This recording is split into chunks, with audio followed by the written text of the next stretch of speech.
Lisa from Everywhere Joy. So today I'm going to share with you the first way in the book of Happy to a happier you or a happier me.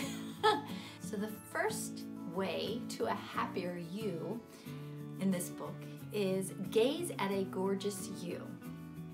So it suggests here, I'm just going to read right from the book. Put a picture of yourself from a happy time in your life on your desk. Gaze at an image of yourself looking fabulous. Find a photo of yourself taken when you felt most alive. Then frame it and put it where you can easily see it.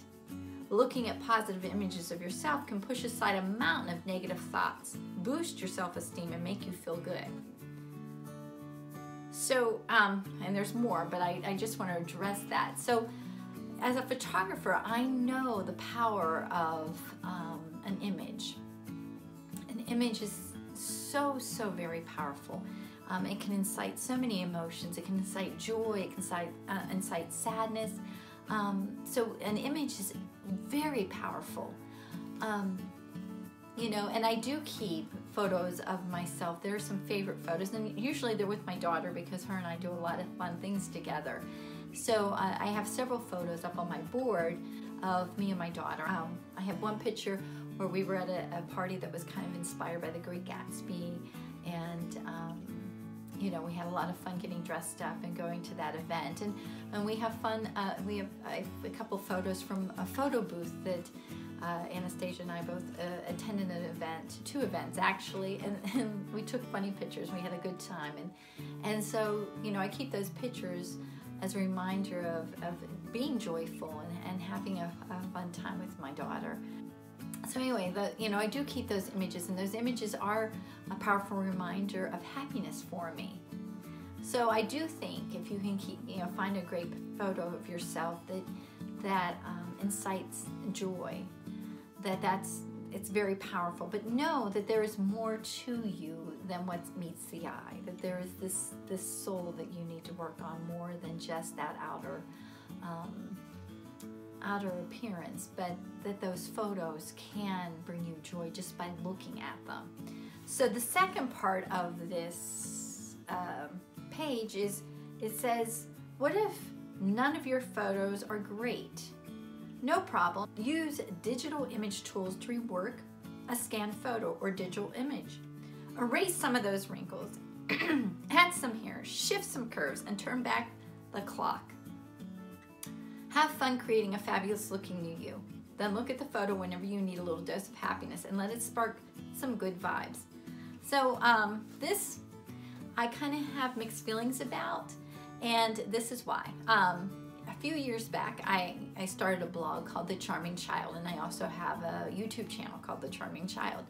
Well, my blog image, I have my husband, who's also a photographer, take a picture of me, and then I have my daughter kind of spruce up the image because it was taken outside, and I do have, you know, crow's feet. I do have these wrinkles right up here. I don't know if any of you've noticed. I'm sure you have. I've had these since I was in my 30s, like early 30s. Don't know why, but I have these serious forehead wrinkles, and I'm not going to go get Botox or anything like that. So I asked my daughter, I'm like, hey, can you smooth out a little, make me look a little fresher? And you know what? She did. And the image, it's interesting, the image is something that is totally different than who I am when I look at myself in the mirror. So though it's a great photo of me, it's not 100% me. It's a photoshopped image of me. And you know, I can remember years ago when Sybil Shepherd, and some of you young people may not know who Sybil Shepherd was or is, but she was, before she was an actress, she was a model. And she said there were times as a young girl, young woman, as a young model, that she would look at images of herself, and this is before digital photography, but she would look at images of herself and see how like perfect she was in that image because they still touched those photos up, and she wept because she didn't look like that photo image of herself because she didn't have that self-esteem. She didn't think she was beautiful. And that's where that you know, working on the Photoshop, yeah, you know, and particularly digital photography, man, you can get rid of everything. You can get rid of the fat, the rolls, the wrinkles, the imperfections, you know, which is a great thing, a great tool to have. But when you actually look at yourself, you have to love that image that you see, even with the wrinkles and the crow's feet and, you know, the aging skin. I've got a couple dark spots from being out in the sun on my skin, but for me to actually still enjoy looking at a photo of myself that hasn't been seriously touched up, that's the real key. So I really feel like a touched up photo is not going to bring you joy. What is going to bring you joy in a photograph is the emotion that you feel, or the event where it's being taken, where the photo was taken. That's where you find joy in that image of yourself. And you know, we're just so much more than that image, that our physical being, our souls and our hearts. Souls and hearts are so important. And I can tell you, there were many years where I couldn't look, if I got photos back, I never liked how I looked in the photos. And that was in my prime, when, you know, my skin was perfect and you know, you're young and you're beautiful.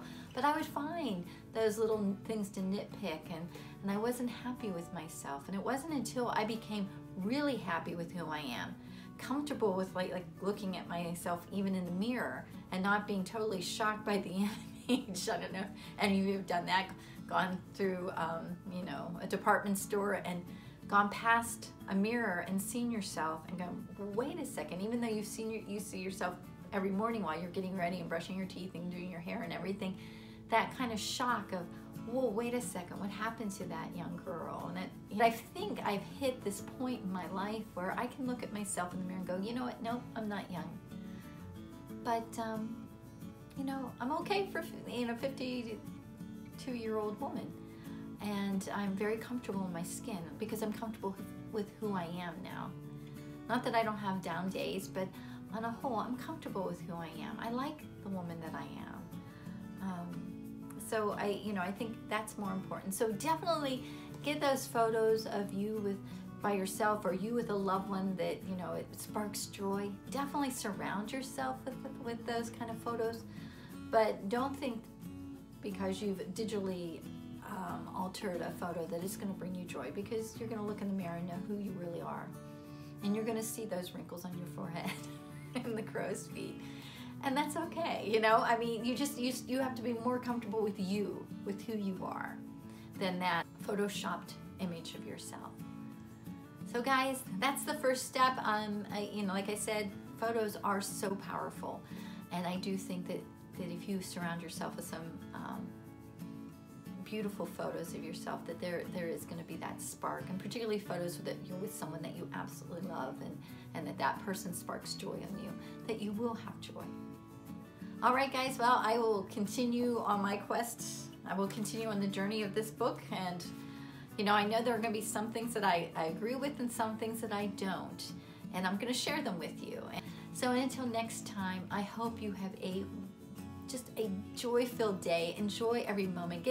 Look back in some photo albums and you know, bring some joy into your life, or get a picture that you really love of you and your children, or you and your spouse, and put that up there for you on your desk, or someplace where you work, and just have those images there for you so you can look at them throughout the day.